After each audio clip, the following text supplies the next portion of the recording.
আকাশবাণী কাৱৈ কেন্দ্ৰ আঞ্চলিক বাতৰি পঢ়িছে কেন্দ্ৰক যোৱাকালি অসমত ভূমিকম্পৰ ফলত 3ডাল কলা গছকৈ 3টা বেকলি মৃত্যু হোৱাৰ কাৰণে অসম চৰকাৰ ৰাজীৱ গান্ধীয়ে 3টা হেলিকপ্টাৰ পঠিয়াই 3টা বেকলি উঠাই লৈ যায় আৰু চিভিলত ভৰ্তি কৰাই দিয়ে। ইয়াৰ আগত মটৰচাইকেল হেৰুৱাবলৈ খান্দি বিলত জাল মাৰি থাকোঁতে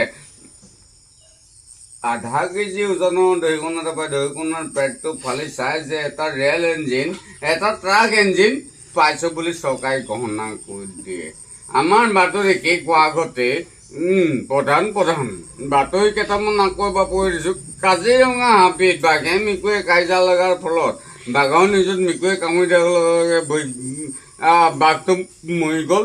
বিহাপে লেবা আনি সেই মেকুৰীক ধৰি স্পেচিয়েল জলত ভৰ্তি কৰি দিয়ে আৰু ৰাতি 10টা পিছত এৰি দিয়ে।